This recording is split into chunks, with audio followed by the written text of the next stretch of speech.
सुमेंद्र भाई, आप आज ने बहुत अच्छी जानकारी जो एक किसान भाई को होनी चाहिए वो यहाँ पे दी है। और मैं समझता हूँ कि सब जानकारी पूरी हमने पहले भी सुनी है और आज हम अच्छी तरह से समझने की इसको कोशिश करेंगे, प्रयास करेंगे। तो आज का दौर जो है, आज हम लोग देख रहे हैं तो एक बहुत बड़ा रिवोल्यूशन, बहुत बड़ी क्रांति एग्रीकल्चर में होने वाली है। एक क्रांति हुई थी 1950 के बाद में, जिसे संबोधित किया गया था हरित क्रांति के नाम से, और वो क्रांति भी बहुत सही थी। वक्त के जब देखेंगे, मतलब वक्त की मांग थी, समय का डिमांड था कि वो रेगुलेशन आना चाहिए था। तब उसमें जैसे भी सुमेंद्र सर ने बहुत सारा डिस्कस किया, तब भी वो रेगुलेशन जो आया था तो हमारी पैदावार कम हो गई थी। हम लोग तब पारंपरिक जो खेती होती है, ट्रेडिशनल वे जो था हमारे पास में, उस तरह से की गई। और वहाँ पे जैसी लोगों की पॉपुलेशन बढ़ना शुरू हुई, लोगों की आबादी बढ़ी, तब जरूरत पड़ी कि अब कृषि का उत्पाद बढ़ाया जाए।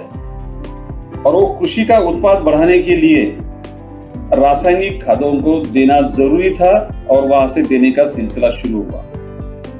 इसी दरमियान मेरा किसान भाई ये समझ नहीं पाया कि रासायनिक खाद को देना कितना है। मतलब तकरीबन आज के दौर में देखेंगे तो 1950 के बाद में 2025 तक मेरा किसान भाई आज भी समझ नहीं पाया कि खादों का इस्तेमाल कैसे करना है, कितना करना है और कौन से न्यूट्रिएंट कब देने हैं। और ये मैंने मेरे पूरे 18 साल के करियर में, जो मैंने एग्रीकल्चर के लिए शुरू किया था, मुझे 18 साल से ज़्यादा हो चुके हैं, और यहाँ मैंने देखा कि किसान को अभी भी वो सारी नॉलेज जो होनी चाहिए वो नहीं है। और फिर मुझे याद आया कि मैं इस एग्रीकल्चर के काम में लगा हुआ था, तब बहुत सारे कई विद्यापीठों पे जाना पड़ता था, यूनिवर्सिटी का स्टडी में भी कर रहा था, क्योंकि मैं भी 2006 में इस चीज़ को समझ नहीं पाया था। एग्रीकल्चर के लिए बिल्कुल मैं नया था। तब मुझे एक यूनिवर्सिटी पता चली। वो यूनिवर्सिटी थी वर्चुअल यूनिवर्सिटी, जहाँ पे किसानों को नॉलेज दी जाएगी, उनकी आयु की मर्यादा नहीं होगी, उनकी आय, इनकम, या तो वो कितना कमाते हैं, कितना पैसा है, कितना उनके पास जमीन है, ये कोई क्राइटेरिया नहीं होता था। सिर्फ एक लक्ष्य था कि किसानों को वहाँ पे एक साक्षरता अभियान के जरिए, एक अवेयरनेस प्रोग्राम के जरिए एक किसान को प्रशिक्षित किया जाए। तब से मेरे दिमाग में एक बात थी कि किसान को प्रशिक्षण किस तरह से, कैसे, कब और कहाँ देना चाहिए। और यही मेरे एक ड्रीम प्रोजेक्ट की मैंने शुरुआत की 2022 में। और ये शुरू करते समय इसके साथ साथ में हमने एक टेक्नोलॉजी का जन्म हमारे साथ हुआ, और वो आपके साथ हमने साझा की ई-बायोटोरियम के प्लेटफॉर्म पे। सागर सर से हमारी बात हुई, एग्रीकल्चर का डिस्कशन हुआ, सागर सर का विजन मैंने देखा, सागर सर की किसानों के प्रति कुछ करने की जो इच्छा थी वो हमारे समझ में आ गई। और एक बड़ा, मतलब एक ऑर्गेनाइजेशन के साथ हमें जुड़ने का सौभाग्य प्राप्त हुआ। 15 जून 2024 में हम लोग ई-बायोटोरियम के साथ में टेराटेक के टेक्नोलॉजी को लेकर साथ में जुड़ गए। और इस दौर में, इस सफर में हमने 9 महीने कंप्लीट कर लिए। 9 महीने माने मतलब होता है कि हमारा एक रिबर्थ होने जा रहा है, और ये 9 महीने कंप्लीट हो जाएंगे, और या हो भी चुके हैं। और इसके बाद हम लोग नए ताकत से ये आने वाले सीजन में ई-बायोटोरियम के साथ में किसानों के सेवा में हम हाजिर है, हम बिल्कुल रेडी है। और अभी किस तरह से रेडी है तो थोड़ा हम लोग समझते हैं आज के दौर में, कि थोड़ा एक समझने की कोशिश करेंगे कि टेक्नोलॉजी का जरूरत क्यों है। ये टेक्नोलॉजी तो क्या है मैं समझाऊंगा, लेकिन इसका रिक्वायरमेंट क्या है। ये टेक्नोलॉजी को हैंडओवर करने के लिए, हस्तांतरित करने के लिए आपकी और मेरी जरूरत किसान भाई को है। आज यहाँ पे आपका स्वागत है। Welcome to Teratech technology. ये वर्ल्ड लीडिंग टेक्नोलॉजी है। ये ई-बायोटोरियम के प्लेटफॉर्म पे आने से पहले हम लोगों ने इसको above the ground, below the ground बोल के हम लोगों ने एक दुबई में एक कंपनी के माध्यम से एक फूड सिक्योरिटी के तहत एक कुछ हमने प्रयास किया था। और उसके बाद जब सागर सर से मिले तो हमें, देखो आपको एक बात जिक्र करना चाहूँगा कि वो अपॉर्चुनिटी से भी हमने ज़्यादा अहमियत दी ई बायोट्रिन के प्लेटफॉर्म को। हमने समझा कि आज पूरे भारतवर्ष में ई बायोट्रिन के माध्यम से लोग जुड़े हुए हैं, सागर सर का कारवा बहुत बड़ा हो चुका है और यहाँ से अगर हम किसानों के लिए प्रयास करेंगे तो बहुत अच्छा काम हो सकता है। इसके लिए भी थोड़ी बात करेंगे, पहले समझते हैं हमको टेराटिप क्या है। तो यहाँ पे हम शुरू करते हैं। अभी सौमित्र भाई ने थोड़ा सा डिटेल्स में बताया कि ये न्यूट्रिएंट क्या है, कैसे है। तो हम लोग समझते हैं कि आज हम लोगों को बिल्कुल जानकारी नहीं है, हम लोग किसानों के लिए बिल्कुल नए हैं और किसान भी कुछ समझता नहीं है, लेकिन एक नया इंसान बिल्कुल पहले से खेती के बारे में जानना चाहे तो इस माध्यम से, इस जरिए से बहुत अच्छा समझ सकता है। तो यहाँ पे देखो, स्क्रीन पे आपको दिखाई देगा मेजर 3 न्यूट्रिएंट्स है। मतलब किसानी करने के लिए, पैदावार निकालने के लिए, या तो कोई भी पौधे को या कोई भी वृक्ष को, कोई भी क्रॉप को, कोई भी फसल को 3 मुख्य अन्न द्रव्य की जरूरत होती है। ये होते 3 न्यूट्रिएंट, इसे मेजर न्यूट्रिएंट कहा जाता है। उसमें से पहला है नाइट्रोजन, दूसरा है फास्फोरस, तीसरा है पोटैश। मतलब किसान को सबसे पहले अगर कोई न्यूट्रिएंट की जरूरत पड़ती है तो नाइट्रोजन, फास्फोरस और पोटैश की गिरती है। अब न्यूट्रिएंट क्या काम करता है, अगले हम देखते हैं नेक्स्ट में। यहाँ पे देखो नाइट्रोजन के कार्य दिए हुए। Nitrogen is one of the most essential nutrient for plant growth and development. इसमें दिया है इंक्रीज यील्ड को बढ़ाना है, पैदावार को बढ़ाना है तो नाइट्रोजन की जरूरत है। इंप्रूव लीफ क्वालिटी, पत्तों की क्वालिटी अगर बढ़ानी है, पत्तों के अगर साइज को बढ़ाना है, पत्तों को अगर ताकतवर बनाना है तो नाइट्रोजन का जरूरत है। इनहैंस प्रोटीन कंटेंट, अगर प्रोटीन को अगर पौधों को चाहिए, उसका अपटेक होना चाहिए, अगर प्रोटीन की जरूरत है तो भी नाइट्रोजन से रिलेटेड इसमें है। Promotes growth and development which are the building blocks of proteins. This proteins are essential for cell growth and reproduction in plant, helping them to develop leaf, stem and root. मतलब nitrogen के माध्यम से वनस्पति अपने तने को बढ़ाएगी, root को बढ़ाएगी। रूट और तना जब बढ़ेगा, डेवलप होगा तो अल्टीमेटली शाखाओं का विस्तार होगा और शाखाएं बढ़ेगी तो पत्ते भी ज्यादा बढ़ेंगे और पत्तों की चौड़ाई भी बढ़ेगी, पत्तों का ग्रोथ होना शुरू होगा। इसमें सबसे बड़ा सपोर्ट होता है नाइट्रोजन का, जिसे हम नत्र कहते हैं। फास्फोरस आ रहा है। ये फास्फोरस एक अहम रोल निभाता है वनस्पति के ग्रोथ के लिए। Phosphorus is vital nutrient for plant, playing a crucial role in various physical and biological process. ये वनस्पति के अंदरूनी जो कुछ बायोलॉजिकल जो कुछ प्रोसेस होती है, इसमें इसका अहम रोल होता है। प्रमोट रूट डेवलपमेंट, मतलब वापस देखोगे तो रूट के डेवलपमेंट के लिए भी फास्फोरस की जरूरत है।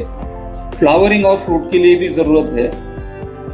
अगर ट्रेस आता है, झाड़ में ट्रेस आता है, जैसे इंसान को ट्रेस होता है, ज्यादा काम होता है, एनवायरमेंट होता है, थकान होती है, एनर्जी लॉस होती है, तो उस पे यहाँ पे ट्रेस आता है। इस ट्रेस को रिलीज करने के लिए, रेजिस्ट करने के लिए भी फास्फोरस का रोल होता है। Encourage early plant growth, enhance energy transfer, improve photosynthesis, मतलब प्रकाश संश्लेषण की जो क्रिया, उस प्रक्रिया में प्रकाश संश्लेषण बहुत अहम रोल है। जो सूरज की रोशनी जब पत्तों पे गिरती है और उसमें जो क्रिया होती है उसे प्रकाश संश्लेषण कहते हैं, फोटोसिंथेसिस कहते हैं। इससे अन्न बनाने की प्रक्रिया, जिसे हम क्लोरोफिल कहते हैं, जिसे हम हरित द्रव्य कहते हैं, इसके जो भी क्रिया हो रही है उसके लिए भी फास्फोरस का रोल बहुत अहम है।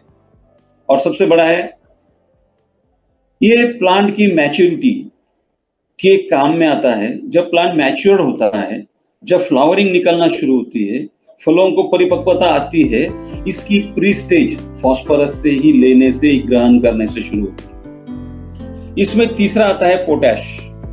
अब ये पोटैश को अगर आप देखोगे तो जमीन में ये इसकी मात्रा अवेलेबल है, ये उपलब्ध है, इसलिए इसकी मात्रा ये दोनों से थोड़ी कम लगती है। और इसका भी रोल वैसे ही है, regulates enzyme action, enhance photosynthesis, improve water regulation, helps in protein is there, improve flowering and fruits, promotes stronger stem and roots, तने को बड़ा करना, स्ट्रॉन्ग करना, रूट्स को बढ़ाना।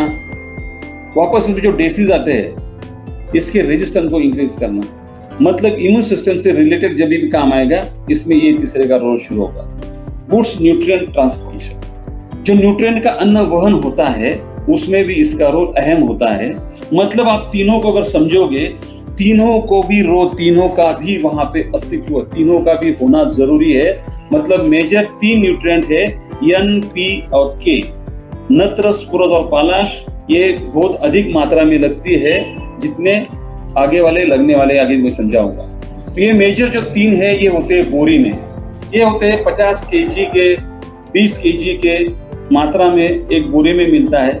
ये ज्यादा बड़े पैमाने पे लगते हैं। अगर एग्जाम्पल के तौर पे देंगे तो मिट्टी की रिक्वायरमेंट के हिसाब से कभी ये 200 किलो लगेगा, कभी ये 100 किलो लगेगा, कभी 50 किलो भी लगेगा। अब इसकी मात्रा कैसी देनी है, क्या देनी है, इसके लिए गवर्नमेंट का एक कंट्रोल होता है और एक अमेंडमेंट में इसकी एक ग्रेड बनती है।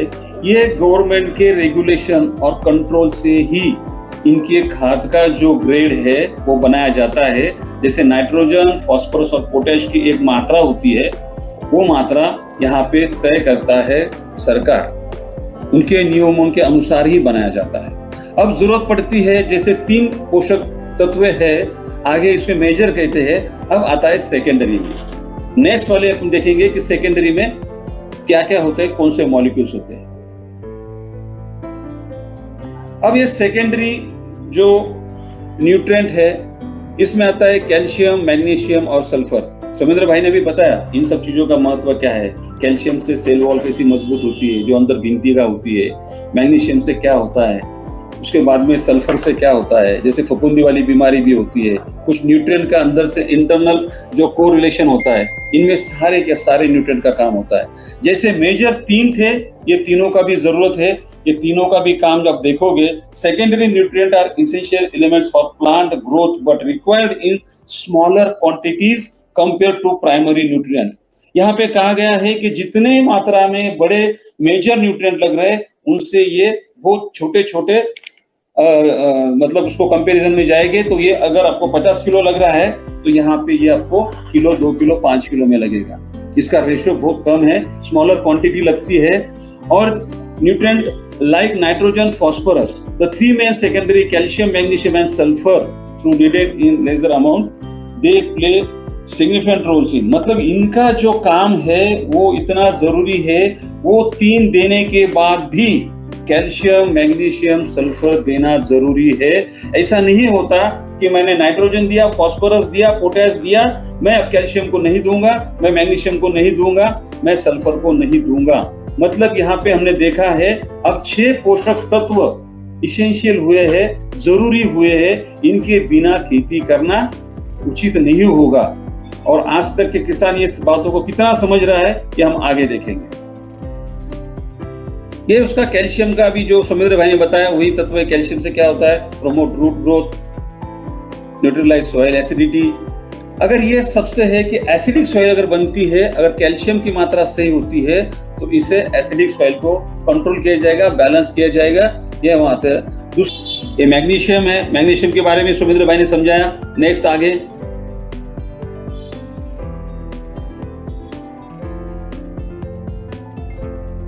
ये सल्फर के बारे में भी बात हुई। सर ने बताया कि जो जमीन में फफूंदी होती है, मतलब फंगस होता है, इसके भी कंट्रोल करता है। इन शॉर्ट ये स्टरलाइज करने का काम करता है, ये भी अच्छे से समझाया। अभी आता है माइक्रो न्यूट्रिएंट्स।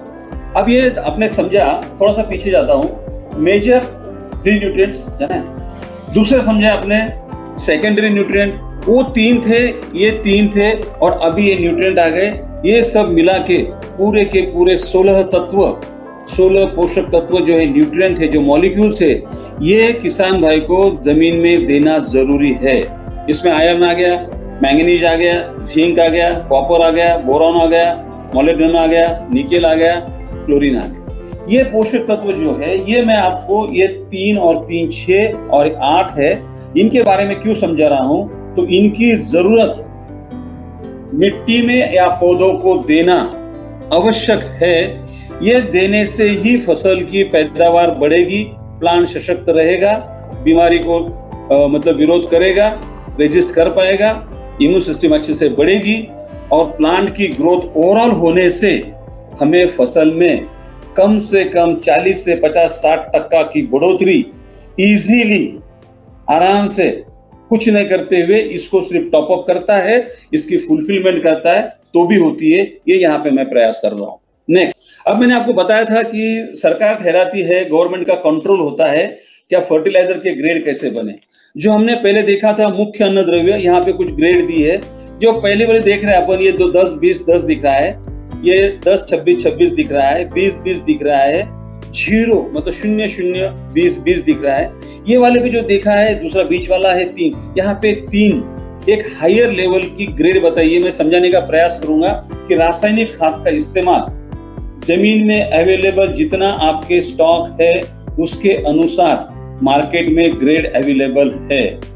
एग्जाम्पल के तौर पे, उदाहरण के तौर पे अगर समझाना है, आपको अगर फॉस्फोरस बेस्ड फर्टिलाइजर यूज करना है और आपके जमीन में अगर फॉस्फोरस की मात्रा कितनी है, उतने मात्रा के कंपैरिजन मार्केट में ग्रेड अवेलेबल है एनपीके के, जो मेजर न्यूट्रिएंट आते हैं, जो बोरी में आते हैं, जो 50 किलो में होते हैं। अब यहाँ पे दिया है high phosphorus, high nitrogen, high potash.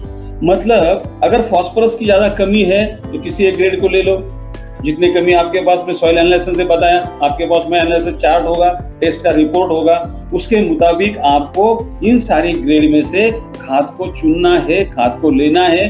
बल्कि रैंडमली जो भी दिल में आया, कोई भी खाद किसी ने बोली ये अच्छी है तो आप नहीं दे सकते।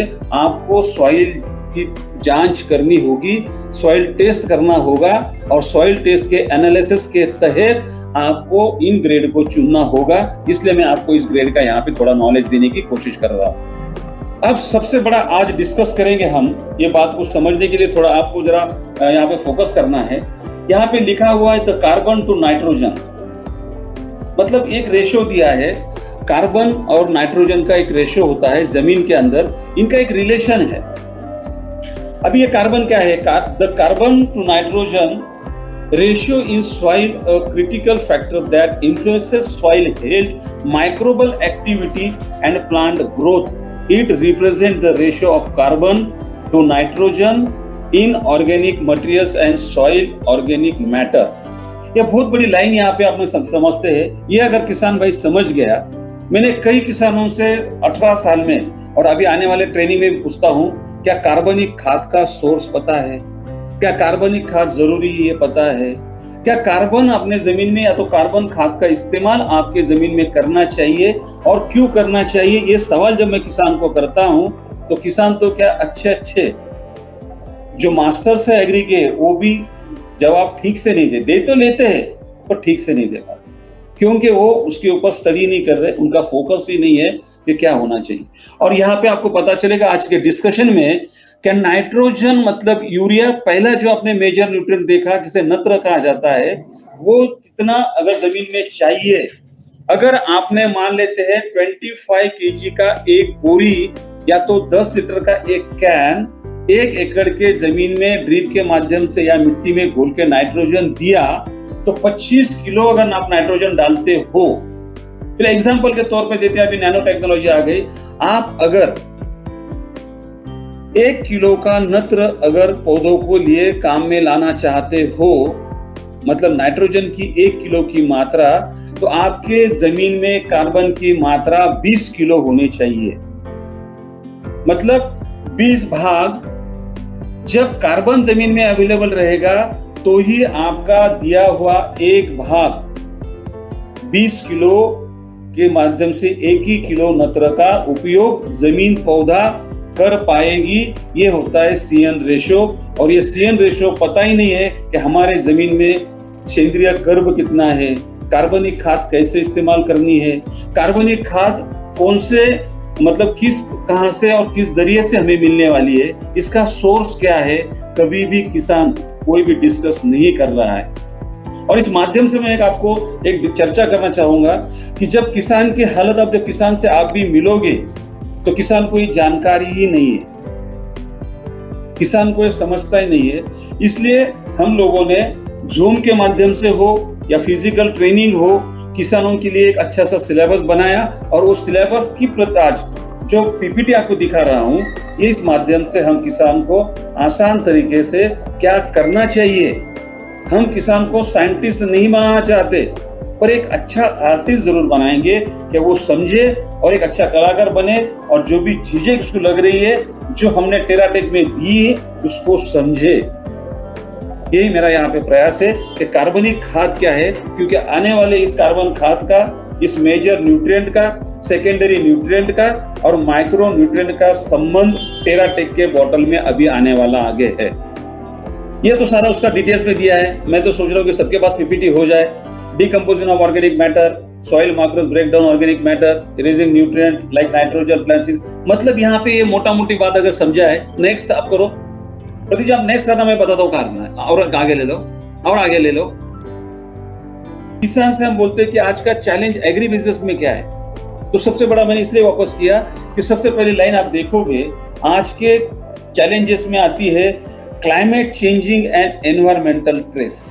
ये सबसे बड़ी समस्या है। लेकिन किसान समस्या बोलता है पैसा नहीं है, दवाई कहाँ से खरीदी करूं, पानी नहीं है, बिजली नहीं है, मोटर नहीं है, मेरे पास ये नहीं है, लेबर नहीं है। ये चैलेंजेस नहीं है, ये तो एक उसका मैनेजमेंट का पार्ट है कि जो मैनेज कर नहीं पा रहा है। चैलेंजेस तो ये होती है कि जो कुदरत के साथ में आ गई, क्लाइमेट चेंजिंग, आप मौसम बदल रहा है।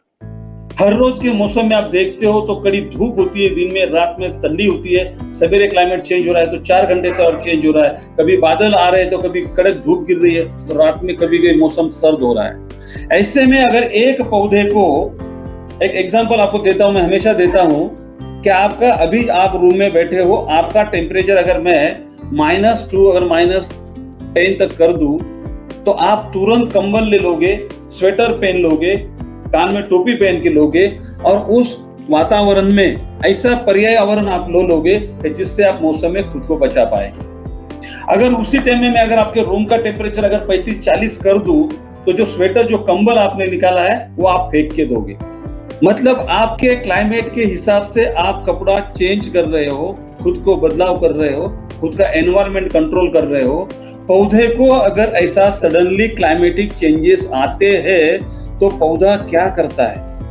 नेचुरली कुदरतन पौधों को खुद को चेंज करने में 6 घंटा लगता है, 6 आवर्स। अगर 1 बजे अगर उसने सोचा कि क्लाइमेट चेंज हुआ, मुझे चेंज करना है, खुद को बदलाव करना है, तो वो 6 बजे तक खुद को कंट्रोल नहीं कर पाता।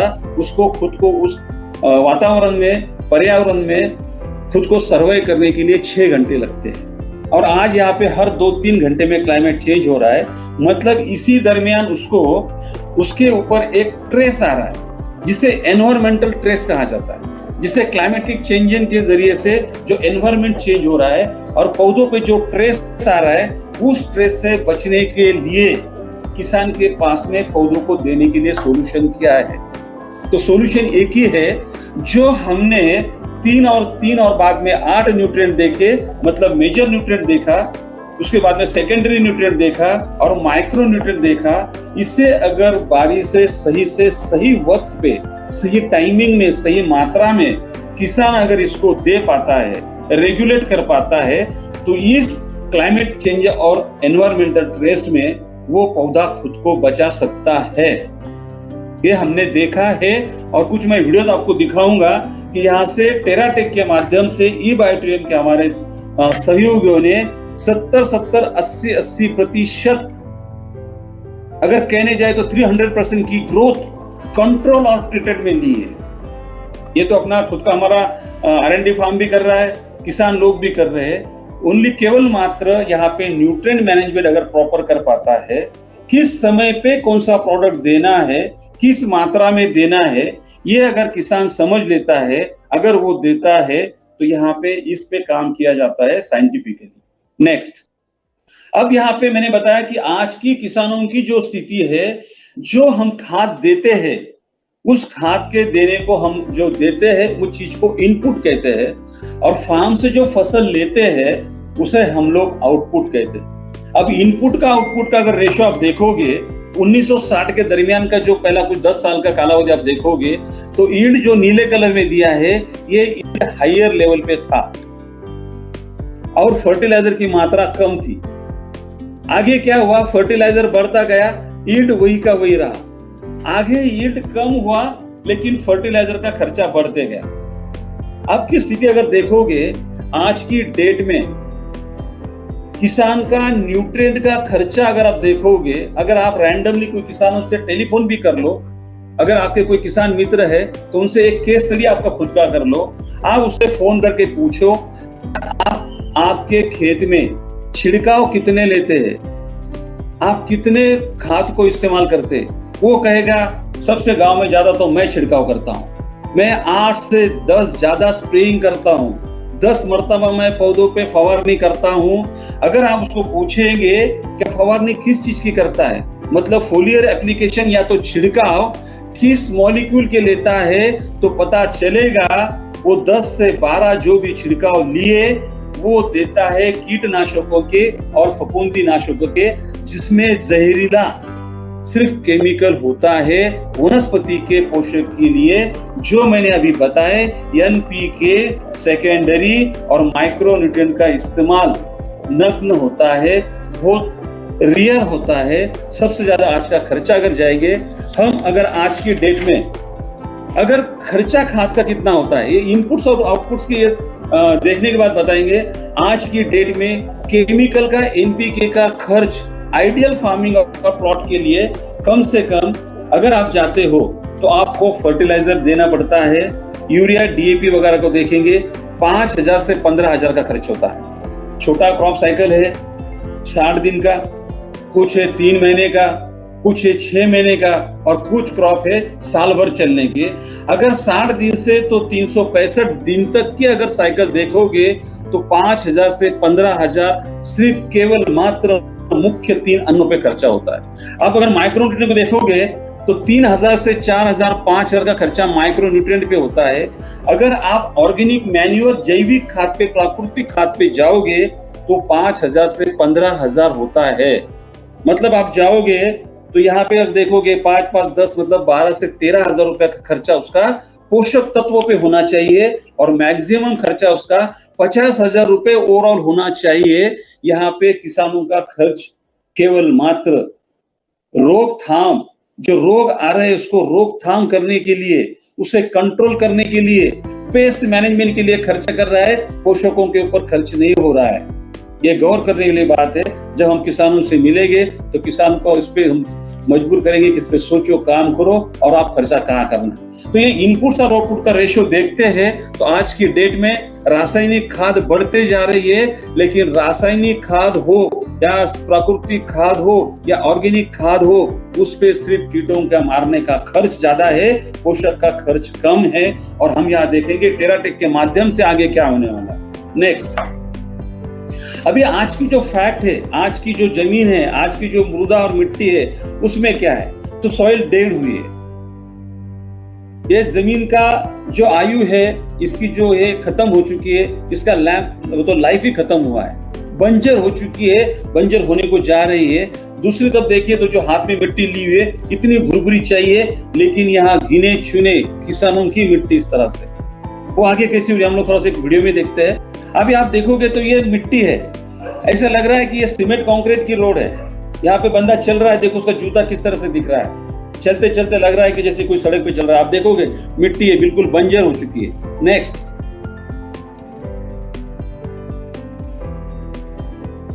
ये मैं हूं और ये मेरा जूता है और ये मेरे AITC की जमीन है, मिट्टी है। यहाँ पे देखो जूता अंदर जा रहा है, आधे से ज्यादा मेरा जूता मिट्टी में जा रहा है। नेक्स्ट, अब देखते हैं सोर्स ऑफ कार्बनिक खाद। कार्बन के खाद में क्या है, ग्रीन मैन्योर है, हम लोग सिखाते हैं ग्रीन मैन्योर कब लगाना है, कैसे लगाना है, उसमें क्या किया जाता है। कंपोस्ट फर्टिलाइजर है, किसानों ने कंपोस्ट फर्टिलाइजर यूज करना चाहिए। घर के पास जानवर होते हैं, अपना कूड़ा कचरा होता है, उससे कंपोस्ट बनाना है, ये भी किसानों को फ्री ऑफ कॉस्ट हम नॉलेज दे देंगे। एनिमल का वेस्ट है, बाइचर है, पीट है, एक प्रोम वाली कंपनियां है जो प्रोम बना रही है, इनका भी सोर्स है जो कार्बनिक खाद को जमीन में बढ़ाता है। और वहां पे ईद खादों की वजह से जमीन में क्या होता है वो भी हम लोग धीरे धीरे लोगों को सिखाते हैं। ये तो बहुत कम सस्ते में भी मिलता है, आगे लेना। नेक्स्ट, अब आज के देश में किसान हो या हम लोग कंफ्यूज है कि केमिकल खाद को हम लोग इस्तेमाल करें या नहीं करें, क्या हम इसे टिक करें या इसको मना करें।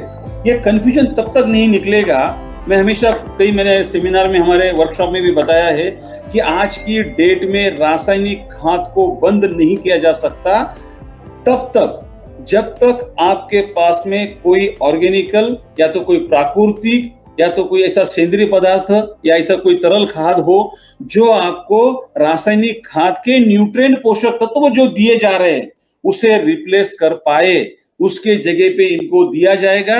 जब उनके जगहों पे ये जाएंगे तो रासायनिक खाद अपने आप कंट्रोल हो जाएगी, हम लोग कंट्रोल कर पाएगी। तब तक हम लोग डिसीजन नहीं ले पाएंगे जब तक कि हमारे पास कोई सब्स्टिट्यूट देने के लिए नहीं है। ये हमारे पास अभी जो दिख रहे हैं ये 5 हमारे उत्पाद है जो टेराटेक टेक्नोलॉजी के नाम से हम एक एग्री पैक के माध्यम से ई बायोट्रिम के प्लेटफॉर्म पे अवेलेबल किया है। और यहाँ पे एक बात जाते थे बताऊंगा कि 15 जून से तो आज तक 9 महीने में ट्रेमेंडस रिजल्ट्स हमने लिए हैं। और रिजल्ट्स निकालने का, कंपैरिजन का, अगर हमारे साथ कोई कंपनी कंपेयर में आती है तो हमने एक पैरामीटर उसके लिए लगाया। वो क्या पैरामीटर है मैं रिजल्ट वाली वीडियो में आपको दिखाऊंगा, लेकिन केवल एकमात्र ऐसी ई बायोट्रिम के प्लेटफॉर्म पे टेराटेक टेक्नोलॉजी किसानों के साथ और हम लोग साझा कर रहे हैं कि अगर नतीजे को देखना है तो किस तरह से देखना है मैं अगले वीडियो में आपको दिखाऊंगा। और यहाँ पे मैंने जो बताया बातों बातों में आगे भी आएगा कि 70 से 80% बढ़ोतरी हमें टेराटेक के माध्यम से ये बायोट्रिम के जो यूजर है उन्होंने यहाँ पे हासिल किए। ये हमारा 9 महीने का बहुत बड़ा सक्सेस। अगर वॉल्यूम वाइज जाते हैं तो वो बहुत बड़ा अंतर रहेगा कि 10-10 हजार करोड़ कंपनी वाली भी नहीं कर पाई, वो हमने किया है। हमारा वॉल्यूम आज थोड़ा सा R&D के फेज में था, वो छोटा था, लेकिन आने वाले जून के पास ये इतना बड़ा हो जाएगा। इसके बारे में भी थोड़ा कमर्शियल हम चर्चा करेंगे। हम देखते हैं कि पहला उत्पाद जो है, पहला जो प्रोडक्ट है, इसका नाम हमने बिल्कुल आसान रखा, सॉइल हेल्थ केयर। ये बना ही गया है सॉइल के हेल्थ को समझ के, सॉइल के हेल्थ का केयरिंग करना और सॉइल के हेल्थ को जो बिगड़ी हुई है उसे सुधारने में ये प्रोडक्ट सहायता करेगा। अब ये प्रोडक्ट क्या काम करेगा, यहाँ पे आपको पता चलेगा कि सॉइल हेल्थ केयर के जमीन में इस्तेमाल करने से बेनिफिट क्या होते हैं। Benefits of soil health care का पहला बेनिफिट है improve soil structure, soil fertility. भाइयों ये बहुत बड़ा वर्ड है। सॉइल को इंप्रूव करना इतना आसान काम नहीं है। जो मेरा किसान भाई कुछ दिनों में ही डेवलपमेंट देख रहा है, सॉइल का स्ट्रक्चर बदल रहा है, सॉइल फर्टाइल हो रही है, फर्टिलिटी उसकी आ रही है, जमीन भुरभुरी दिख रही है। जैसे मैंने चल के दिखाया वैसे हर किसान एक ही क्रॉप साइकिल में अपने जमीन में नतीजे देखने लायक रिजल्ट्स वो अभी प्रोड्यूस कर रहा है खुद के जमीन में। इंप्रूव सॉइल माइक्रोबल एक्टिविटी, ये सबसे बड़ा हमारा ब्यूटी है कि जमीन के अंदर रासायनिक खाद का अधिक इस्तेमाल करने से, अतिरिक्त इस्तेमाल करने से जमीन जो लॉक हो गई, जमीन जो जकड़ गई, उसमें के जो माइक्रोब्स है, जो माइक्रोबल एक्टिविटी है, वो वहां पे कम हो गई, अधिक मात्रा में खत्म हो गई। उसको वापस पुनर्जीवन देना या तो उसको पूर्ववत करना और माइक्रोबल एक्टिविटी को बढ़ाना, मतलब जैविक सृष्टि को आबादित करने का काम यहाँ पे सॉइल हेल्थ केयर का जो तरल खाद है उसमें कुछ ऐसे तत्व है जो माइक्रोब्स को बढ़ाते हैं यहाँ पे। दूसरा है इंप्रूव वाटर होल्डिंग कैपेसिटी। सबसे बड़ा आज के डेट में जो चैलेंजिंग, चौड़े बनेंगे, जितने पत्ते चौड़े बनेंगे उतना प्रकाश संश्लेषण, सूर्य प्रकाश का ग्रहण होगा, उतना हरित द्रव्य मतलब क्लोरोफिल बनेगा और यहाँ पे अन्न की पैदावार बढ़ेगी। उसके माध्यम से हमारा एंड रिजल्ट जो है वो यील्ड में बढ़ने में जब जब पोषक तत्वों की जरूरत प्लांट को लगेगी वो रूट के माध्यम से वो फल तक पहुंचाएगा। ये काम करेगा सॉइल हेल्थ केयर। ये है प्लांट हेल्थ केयर। नाम से ही पता चलता है प्लांट का हेल्थ, प्लांट का स्वास्थ्य, और नीचे आता है केयर, इसका केयरिंग करना। हम प्लांट के लिए सोचा कि अभी बाल्यावस्था से जब प्लांट यंगर होता है, जब बच्चा बड़ा होने लगता है, तब उनके पोषक तत्वों की, न्यूट्रिएंट की जरूरत भी अलग होती है, ज्यादा होती है। इसको हमने समझ के plant health care, soil health care के बाद जब शाखाओं का विस्तार होने लगता है तब प्लांट हेल्थ केयर को छिड़काव के माध्यम से दे सकते, या बड़े पेड़ है तो सीधे जमीन में भी दे सकते हैं। अब इसमें क्या होता है, अब इसमें जो दिया है इसके फायदे क्या है थोड़ा हम देखते हैं। अब इसमें फायदे कौन से हैं? तो पहले फायदे के पहले देखते हैं कि आप एक सवाल करते हो क्या ये प्लांट हेल्थ केयर में क्या है। तो प्लांट हेल्थ केयर में जो हमने देखा था उन पोषक तत्वों को दिया है जो हमने अभी आपको देखा। क्या देखा इसमें? हमने देखा आयरन, हमने देखा कैल्शियम, हमने देखा मैग्नीशियम। तो यहाँ पे हमने zinc, ferrous, molybdenum, zinc, copper और एमिनो जैसे जो तत्व होते हैं, इन सारे तत्वों को छिड़काव के माध्यम से प्लांट को हमने देने का प्रयास यहाँ पे किया। अगर आप छिड़काव के साथ जमीन में भी देना चाहते हैं तो रूट के माध्यम से सीधा प्लांट को जा सकता है। अन्नवहन की प्रक्रिया में भी इसका रूट के थ्रू हर कोने कोने में वनस्पति इसको ले जाएगी। इसको जमीन में भी दे सकते और छिड़काव को भी दे सकते। मैं और समझाता हूँ। यहाँ पे इसमें जिंक है, फेरस है, मोलिब्डेनम है, मैंगनीज है, कॉपर है और एमिनोज है, ऐसे पोषक तत्व है। ये भी बोतल के पीछे लेबल पे दिया हुआ है। अब इसका छिड़काव जो है वो 2 से 3 ml आपको प्रति लीटर करना है। अगर पीठ पे का पंप होता है, किसान सीधा पूछेगा मैं कौन सा, उसको पूछो 15 लीटर का है 30 ml डाल दे, 20 लीटर का है 40 ml डाल दे। मतलब 1 लीटर में 2 ml से इसको सीधे सीधे नापना है। अगर टंकी में एक वक्त में कला के रखता है, मिक्स करता है, तो 200 लीटर में सीधे सीधे 500 ml का अपना एक जो बोतल है जो दिख रहा है, इस बोतल को 200 लीटर में डाल दो, सीधे पंप भरो और पूरी जो अपनी फसल है उस पर छिड़काव कर लो। कोई ज्यादा इसका दिक्कत और कोई ज्यादा सोचने वाला कोई रॉकेट साइंस इसमें नहीं है। नेक्स्ट, इसके बेनिफिट्स आगे आपको दिखेंगे। तो नेक्स्ट करना। इसका एप्लीकेशंस क्या है? ऐसे ही है। दूसरा क्या आ रहा है? Fruit health care. अब फ्रूट हेल्थ केयर के नाम से ही पता चल जाएगा, फ्रूट माने फल और फल की हेल्थ, उसका स्वास्थ्य, उसकी केयरिंग करने के लिए यहाँ पे एक ऐसी टेक्नोलॉजी है जिसे हम OSA कहते हैं, लेबल क्लेम पे चलेगा। ऑर्थोसैलिसिलिक एसिड का ये प्रोडक्ट है, साथ में कुछ टेक्निकल्स होते हैं, वो हमारा ट्रेड सीक्रेट है, वो हमारा रिसर्च का सीक्रेट है, साथ में जो मिलाया है। ये क्या करता है, जब भी आप जमीन में दोगे या छिड़काव उस पर करोगे, तब जितने भी न्यूट्रिएंट रूट के माध्यम से खींचते आएंगे, मतलब रूट से खींच के तो फ्रूट तक देने का काम यहाँ पे फ्रूट हेल्थ केयर करेगा। और उसके फ्रूट भरने के लिए, फ्रूट का वजन बढ़ने के लिए, फ्रूट में कलर और शाइनिंग आने के लिए, उसके खूबसूरती के लिए, उसके टेस्ट के लिए, और जो भी गुणवत्ता उस फल में होगी, वो खट्टा होगा तो खट्टा लगेगा, मीठा होगा तो मीठा लगेगा, तीखा कैरेक्टर होगा तो तीखा लगेगा। मतलब जो भी जिन मॉलिक्यूल की जरूरत उसको होती है वो वहां से उठाने के लिए फ्रूट हेल्थ केयर आपको सहायता करेगा। मतलब यहाँ पे आपको सॉइल हेल्थ केयर उतना ही जरूरी है जितना प्लांट हेल्थ केयर है। जितना सॉइल हेल्थ केयर और प्लांट हेल्थ केयर जरूरी है, उतना ही फ्रूट हेल्थ केयर है। इसलिए हमने आपको एक एग्री पैक के माध्यम से ये तीनों भी उत्पाद एक साथ एक बार किसान के हाथ में थमाने का प्रयास किया, ताकि किसान इसको ले, परचेस करे और इसको ठीक से इस्तेमाल करे, और इस्तेमाल करने के बाद जो उत्पाद बढ़ती है उसको देखे और आगे इसका प्रयोग अपने प्रैक्टिस के हिसाब से, अपने सॉइल के हिसाब से, अपने पौधों की जरूरत के हिसाब से करता रहे। ये किसान अपने आप प्रैक्टिस करता है। किसान की वो खूबी है, किसान वो बहुत बेखूबी वो काम करता आया है। उसका काम ही है कि किस कौन से उत्पाद को कब देखना। वो रोज पौधे को देखता है, उसे समझता है क्या ये पौधा क्या मांग रहा है। और सीधी भाषा में कहते हैं कि पौधा किसान से बात करता है। कैसे बात करता है? जब किसान का पौधा पीला पड़ता है तो बोलता है न्यूट्रिएंट की कौन सी कमतरता है। जब उसको कीड़ा खाता है तो समझता है उसको कौन सी दवा मारना चाहिए। किसान को सब समझता है, बस हमें समझाना है किसान को कि हम आपके पास में कीड़ा मारने की दवा लेके नहीं आए, आपके फफूंदी वाले जो डिसीज वाले जो बैक्टीरिया उनको मारने के लिए नहीं आए। हम आपको पोषक का काम करने आए, हम आपका प्रोडक्शन बढ़ाने के लिए आए।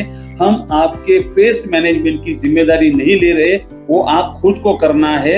मैं आपको प्रोडक्ट दूंगा, 15 दिन नहीं मिलूंगा, 20 दिन नहीं मिलूंगा, रोज के रोज आपको देखना है कि आपके पास कौन सा बीमारी, कौन सा रोग पत्ते पे आया। उस तरह से आप जो मार्केट में बहुत बड़ी बड़ी कंपनियां हैं जो इन कीड़ा को मारने की दवा बना रही है, वो आपके प्रैक्टिस के हिसाब से, आपके कॉन्फिडेंस के हिसाब से आपको इस्तेमाल करनी है।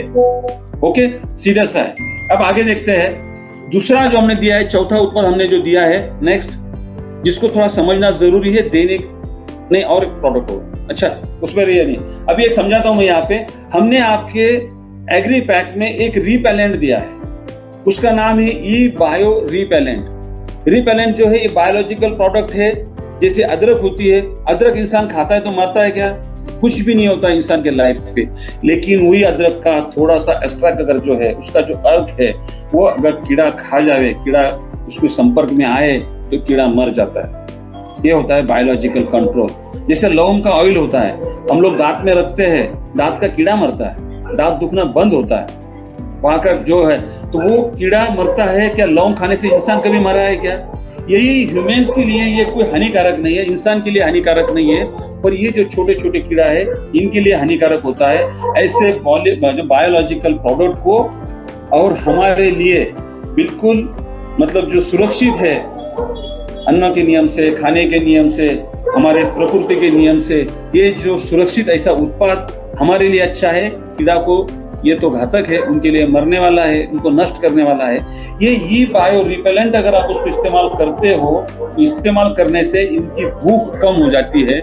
भूख कम होती है, पैरालाइज होते हैं, इनका मेंदू काम नहीं करता और बिना खाए पिए वो मर जाते हैं। इनकी प्रजनन क्षमता बंद होती है, दूसरे कीड़ा की पैदावार नहीं होती, अंडों को पैदा नहीं करते। इसे नेचुरली हम बायोलॉजिकल कंट्रोल कहते हैं। ये कंट्रोल होने के लिए सॉइल हेल्थ केयर और प्लांट हेल्थ केयर के बीच में जो पौधा बिल्कुल एक कोमल अवस्था में होता है, उसे केमिकल सह नहीं सकता है, उस अवस्था में हमने आपको 250 ml का एक बोतल दिया है। वो एक छिड़काव अगर आप करते हो 10 से 15 दिन पत्तों को रफ बनने से ताकतवर बनने तक के ये सहायता करेगा और केमिकल से आप दूर रख सकते हो। और अभी हमें जो डिमांड आ रही है उस डिमांड से बायो रिपेलेंट लोग 1-1, 2-2 लीटर की बोतल की डिमांड कर रहे हैं, क्योंकि बायो रिपेलेंट का नेचुरली कंट्रोल बहुत अच्छे से आ रहा है। क्योंकि कोई भी केमिकल का छिड़काव अगर कीड़ा मारने के लिए करते हो तो प्लांट पे ट्रेस आता है, ग्रोथ कुछ दिनों के लिए रुकता है। मेरे किसान मैंने देखा कि रिपेलेंट मारा, कंट्रोल तो आया झाड़ का, लेकिन जो मजबूती है वो रुका नहीं, वहां पे कोई साइड इफेक्ट नहीं आया। इसके लिए ई बायो रिपेलेंट को सागर सर के साथ हमारा बात चल रहा है, उसको हम अलग से अभी देने का प्रयास कर रहे हैं। ये इसलिए कह रहा हूं कि बहुत सारे फोन आते हैं, बायो रिपेलेंट को अलग से 1-1, 2-2 लीटर में दो। 5वां उत्पाद है ई बायो स्प्रेडो केयर। ये स्प्रेडो केयर जो है ये भी एक अहम रोल निभाता है। जब भी कोई आप छिड़काव करते हो तो उस छिड़काव के समय आपको एक ऐसा तरल खाद के साथ में लिक्विड चाहिए जो आपके दवा को, आपके पोषक तत्वों को ठीक से फैलाए, ठीक से पेनिट्रेट करे, ठीक से एक्टिव करे और वहां दवा की बचत करे। जो भी पानी का 1-1 ड्रॉप पत्तों पे फैल जाए और वो 1-1 ड्रॉप में 1-1 मॉलिक्यूल वनस्पति के काम आए, वनस्पति ठीक से एब्जॉर्ब कर पाए, जिसे हम कहते हैं पेनेट्रेशन। मतलब ऊपर से डाला तो सीधे पत्ता उसको खींच के अंदर नीचे ले गया और अन्नवहन की प्रक्रिया बहुत आसानी से शुरू हुई। अब यहाँ पे देखते हैं, हमने आसान भाषा में और आपको समझने के लिए, किसान को समझने के लिए यहाँ पे एक स्लाइड में दिखाया। जर्मिनेशन होने के बाद जैसा 4-5 पत्तों पे फसल आती है उसे हम बाल्यावस्था कहते हैं। और ये बाल्यावस्था में हमें सॉइल हेल्थ केयर का पत्तों पे छिड़काव करना है या रूट के पास देना है। इसकी मात्रा जो है 1 एकड़ के लिए 1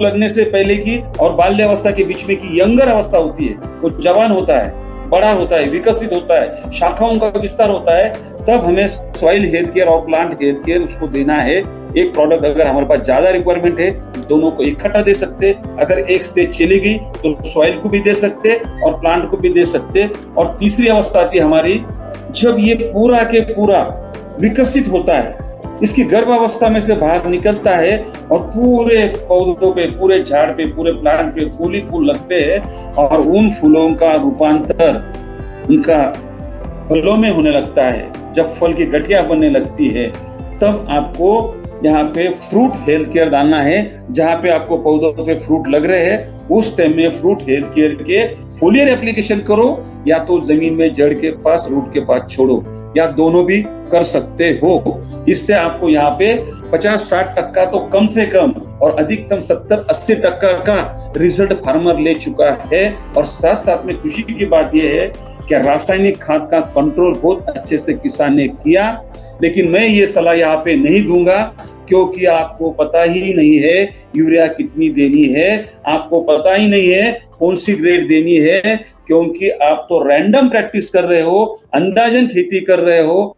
आपके पास में कोई सॉइल का रिपोर्ट नहीं है कि जिसमें नत्र कितना देना है, कौन सी ग्रेड यूज करनी है, ये क्या करना पता नहीं है। इसलिए हम रैंडमली यहाँ पे 1 लीटर पर एकड़ इस तरह से हमने आपके एग्री पैक में 3 लीटर, एक soil health care 1 litre, plant health care 1 litre और फ्रूट हेल्थ केयर 1 लीटर, और वो जो छोटी सी अवस्था होती है, कोमल अवस्था होती है, तब उसके लिए 250 ml ये बायो रिपेलेंट को दिया है, और साथ में 250 ml उसको आपको स्प्रेडोकेयर दिया है, जिसका इस्तेमाल आधा ml पर लीटर करना है।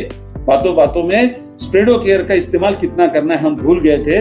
तो आपको आधा ml मतलब 1 लीटर पानी में आधा देना है, 10 लीटर पानी में 5 देना है, 50 लीटर पानी में 25 ml देना है। इस तरह से इसको घोलना है, घोल के छिड़काव करो या मिट्टी में छोड़ो। यहाँ पे इस तरह से एक एग्री पैक का आप इस्तेमाल करोगे तो अगले साइड में देखते हैं हम कि आपको नतीजे जो हमारे पास में है वो वीडियो हम देखते हैं अपने ही ई-बायोट्रियम के माध्यम से किसानों के साथ क्या बदलाव हुए। और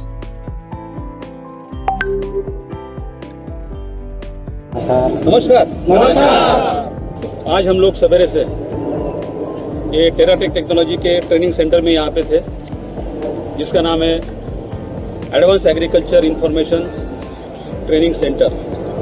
मतलब ये आईटी का यहाँ पे जो प्रोग्राम होने जा रहा है, ये ई-बायोटोरियम के माध्यम से आज टेराटेक टेक्नोलॉजी भारत के हर कोने कोने में जा रही है। ऐसा कोई प्रांत, ऐसा कोई राज्य नहीं है जहाँ पे आज के दौर में, आज के तारीख में टेराटेक के रिजल्ट नहीं आए हो। तो ये सारी टेक्नोलॉजी के रिजल्ट क्या आ रहे हैं, कैसे आ रहे हैं, ये सब जानने के लिए और समझने के लिए यहाँ पे तो पहले मैं दीपक भाई जो है ये हमारे झांसी से आए हैं, 3 दिन से हमारे साथ में यहाँ पे है, और ये खेती को, टेक्नोलॉजी को, मिट्टी को, पौधों को, इन सब को समझने की कोशिश या प्रयास यहाँ पे कर रहे हैं। और ये कितना समझे हम लोग अंत में पूछेंगे इनसे। और दूसरा यहाँ पे जो हमारे कुछ किसान भाई है और कुछ बिजनेस को प्रमोट करने का जो काम कर रहे हैं किसान भाइयों के साथ में, ये सबसे बड़ा अहम रोल उनका यहाँ पे होता है कि किसानों के लिए ये टेक्नोलॉजी लेके उनके दरवाजे पे जब जाते हैं हम लोग, तो ये क्यों जाते हैं। हमारे किसान भाई के पास में जब ई-बायोटोरियम का एसोसिएट जाता है, वो क्यों जाता है, वो क्या चाहता है, उसके जीवन में क्या बदलाव करना चाहता है, ये यहाँ पे समझने और समझाने के लिए हम लोग आज इकट्ठा हुए हैं। तो यहाँ पे मैं वेलकम करता हूँ यहाँ पे जो 40 से 45 लोग, मतलब ज़्यादा है, कितना 49 लोग यहाँ पे कामरे साम के माध्यम से आए हैं। फिरोज पठान सर यहाँ पे है, उसके बाद में नए सर यहाँ पे है, जैसे राजेंद्र कुंकड़ जी यहाँ पे आए थे कि जिन्होंने मुझे मोरल सपोर्ट किया था, और मैं आज तक जितना पहुँचा हूँ उनके साथ में, उनके माध्यम से, उनके मोरल सपोर्ट के हिसाब से कि तू जा और तेरा काम यहाँ पे असाधारण काम करने का नहीं है। वो राजू सिंह ने समझाया था कि आपको बोतल नहीं बेचनी है, और मैं तब से बोतल बेचने का नाम लेने का बंद किया है कि आप बोतल नहीं बेच रहे हो, आप यहाँ पे एक टेक्नोलॉजी को हैंड ओवर करने का काम कर रहे हो, और उस टेक्नोलॉजी को समझते यहाँ पे क्या है। तो ये आज हम हल्दी के क्रॉप में करें, मतलब टर्मरिक। तो ये वाली जो लाइन है इसे हम कहते हैं कंट्रोल लाइन है हमारी, जिसके ऊपर यहाँ पे टेराटेक टेक्नोलॉजी का कोई भी प्रोडक्ट का, और यहाँ पे आप देख रहे हो इस तरफ से, मतलब मेरा ये बाया हाथ है, ये सीधा हाथ है, मैंने सीधे हाथ को जो इस्तेमाल किया है ये टेराटेक टेक्नोलॉजी का इस्तेमाल यहाँ पे किया है। और उन 2 पौधों को कंट्रोल और ट्रीटेड को मैंने निकाला है, जिसका इस्तेमाल किया ये मेरे इस तरफ है, और जहाँ पे इस्तेमाल नहीं किया ये यहाँ पे। अगर आपको कोई टेक्नोलॉजी अगर जमीन से लेके तो पत्तों में अगर कुछ काम करती है तो हम काउंट करते हैं, यहाँ पे पत्ते नापते हैं, ये छोटा है मतलब निकल गया 1 2 3 4 और 5वां निकल रहा है, 5वां बढ़ रहा है, 5वां पूरी तरह से फूल नहीं गया। अब यहाँ पे पत्तों को अगर काउंट करेंगे, पत्ते तो दूर की बात है, यहाँ पे शूट्स निकलना शुरू हो। आप देखोगे मैं अलग करता हूँ, ये एक मैंने किसी के हाथ में दिया था, एक रिस्पॉन्सिबिलिटी कहाँ है, छोटा, ये दूसरा और ये तीसरा, जब हम बात करते हैं फुटान की, हम बात करते हैं स्प्राउटिंग की, तो यहाँ पे नतीजे निकलते हैं। सर चौथा भी है और एक कहाँ देख उतार रहा हूँ मैं, ये अपना है यहाँ पे एक अलग से निकला है, मतलब यहाँ पे 1 2 3, ये चौथा और ये 5वां, इनके पत्ते तो इसके बराबर से है। मतलब टेक्नोलॉजी तो छोटा जो निकलता है बाद में वहाँ ही खत्म हो जाती है। अब ये तो बोनस है, ये 1 2 3 4 5 और ये छठा निकल रहा है। जो सबसे छोटा है उसके 6 पत्ते हैं, जो सबसे बड़ा है उसके 5 पत्ते हैं। ये है अंतर टेक्नोलॉजी का और टेराटेक का। यहाँ पे देखते हैं 1 2 3 4 5 6, ये 7 हुआ, ये 8 हुआ, ये 9 हुआ, ये 10 हुआ, ये 11, ये 12 13। हाँ तो अभी चलो मैं वीडियो को रोकते हैं यहाँ पे, कुछ मैं दिखाता हूँ। हो सकता है कि थोड़ा वीडियो हेवी भी है, इसका कुछ प्रॉब्लम है। हम यहाँ समझाने का प्रयास किया यहाँ पे इस ट्रेनिंग में कि जहाँ पे ट्रीटमेंट दिया है वहाँ पे पत्तों की संख्या कितनी बड़ी है। रूट जो गया है 17-18 इंच तक गया है। यहाँ पे बड़ी थी कि हम ऐसा एक बैरियर डालेंगे, कोई भी अपनी टेक्नोलॉजी अगर किसान भाई से साझा करना चाहता है, बातों का बताना चाहता है, टेक्नोलॉजी को समझाना चाहता है, तो ये पहला बैरियर रहेगा कि यहाँ पे उनको फुटान की गिनती करानी पड़ेगी। रूट जोन कितना बड़ा है, यहाँ पे स्कील किसके पास स्कील करती है, हम लोग तो साथ में कैरी ही करते हैं, क्योंकि हमको ये बैरियर डालना है कि अगर नतीजे आते हैं तो उसको नापने की हैसियत अपनी चाहिए। तो अगर अपन नापते यहाँ पे देखते हैं तो यहाँ पे देखो इस नीचे वाली छोर पकड़ते हैं, यहाँ पे इसको पकड़ने नीचे नहीं पकड़ना बस। हाँ और यहाँ से लोगे तो आप देखोगे ये पूरा 12, हाँ छोड़ दो 12 इंच का है। और यहाँ पे हमने जो नीचे जमीन में छुटी थी उसको भी निकालने की कोशिश की। यहाँ पे मैं अगर दिखाऊं, ये जो निकालते समय टूट गया जमीन में रहा, ये भी आप समझोगे ये यहाँ तक जा सकता था। मतलब अगर जाओगे वो भी टूटा हुआ, क्या टूटा ये भी टूटा हुआ है। तो यहाँ पे ये जो रूट जोन है, ये जो बड़ा है, ये कितना बता रहा है, ये 2 फुट तक के नीचे, मैंने अगर कोशिश करोगे निकालने की 2 फुट तक फैला है। और अगर कंपैरिजन में जाते हो तो यहाँ पे जो व्हाइट रूट्स होते हैं, जो हमने अंदर ट्रेनिंग में समझा कि ये सब ट्रांसपोर्टिंग का काम करते हैं। अन्न वहन की जो प्रक्रिया होती है ये इन्हीं रूट के माध्यम से ही सब हर कोने कोने में न्यूट्रिएंट जाते हैं। ये कौन ले जाता है? अभी बोलो यहाँ पे ज्यादा जाएगा कि यहाँ पे ज्यादा जाएगा? तो टेक्नोलॉजी का होना जरूरी है या नहीं है? जरूरी है। कितने लोग कहते हैं कि ये टेराटेक टेक्नोलॉजी जरूरी, हाथ ऊपर करना। तो आप यहाँ पे अपील करते हो कि ये टेक्नोलॉजी यहाँ पे जरूरी है। यहाँ पे एग्रीकल्चर का पोटेंशियल कितना है? अगर आप सीधा मोटा अगर मैं बात करूं, सीधे अगर बात करूं, ई बायोटोरियम का नेटवर्क हिंदुस्तान के कोने कोने में पहुंचा है। मैंने देखा है, मुझे कॉल आ रहे हैं, मैं देख रहा हूं, मैं समझ रहा हूं। हमने रिजल्ट निकाले, वेस्ट बंगाल हम लोग गए, चंडीगढ़ हम लोग गए, हम लोगों ने गुजरात में देखा। ये सब जहाँ पे हमने देखा, तो आज की दौर में किसान खेती करता है अपने विलेज में, अपने गांव खेड़े में खेती कर रहा है। और ऐसे विलेजेस अगर पूरे हिंदुस्तान में देखोगे तो 6,40,932, 6,40,932 विलेजेस पूरे हिंदुस्तान में है। और आज विलेजेस के ग्राम के हिसाब से, अगर सरकारी आंकड़ों के हिसाब से 700 एकड़ से तो 1,000 एकड़ तक के एक गांव में खेती होती है। राजस्थान अगर आप कुछ छोड़ोगे तो वहां पे 40 से 50% खेती की जाती है, वो थोड़ा सा वॉल्यूम कम करेंगे। फिर भी हमने मोटा मोटी पकड़ा क्या 5 लाख विलेजेस पकड़े, और 5 लाख विलेज में 500 एकड़ भी पकड़ा, तो भी हमारे पास का पोटेंशियल कितना बड़ा है। और ई बायोटोरियम का नेटवर्क तो हर गांव में, हर प्रांत में, हर राज्य में है। खाली बस हमें किसानों के पास में टेराटेक को समझाना है, टेराटेक उसको दिखाना है, उसको झूम पे लाना है, या तो आपको वहाँ पे मीटिंग्स करनी है, सेमिनार्स करनी है। और ये झूम ऐसे हम लोग अभी रेगुलर शुरू करेंगे, जहां से आप किसानों को लाके दिखाना शुरू करेंगे। इतना बड़ा पोटेंशियल आपके पास में है। हम सागर से हम लोग सीधी बात कर रहे हैं, तो ये पोटेंशियल हजारों करोड़ का है। आप खाली एक काम करो, एक कीट की कीमत, और ये 6,40,932 विलेजेस में 50%, 25% का ही बिजनेस आप करते हो। मैं तो कहता हूं 10% का कर लो, फिर भी 5-25 हजार करोड़ का बिजनेस एक क्रॉप के लिए आप करते हो। साल में 3 क्रॉप होती है, 3 गुना कर सकते हो। इतना बड़ा पोटेंशियल एग्रीकल्चर का आपके हाथ में ये बायोटेरियम दे चुका है। अब उसको आपको लेके आपके लाइफ के साथ आपका लाइफस्टाइल, आपका इनकम कैसे करना है, ये एग्रीकल्चर का सोर्स आपको अभी सागर सर ने दिया। मैं तहे दिल से सागर सर का बहुत धन्यवाद करता हूं कि सागर सर की विजन एग्री को लेके इतनी बढ़िया है और यहाँ से आगे सर का हमारा जो बातचीत चल रहा है एग्रीकल्चर के लिए बहुत बढ़िया से स्ट्रैटेजी सर बना रहे हैं। तो यहाँ तक कि मैं आज का जो दिन था ये जूम में इतनी जानकारी मेरे लिए मैं समझ रहा हूँ आज काफी अच्छा हेल्दी डिस्कशन हुआ।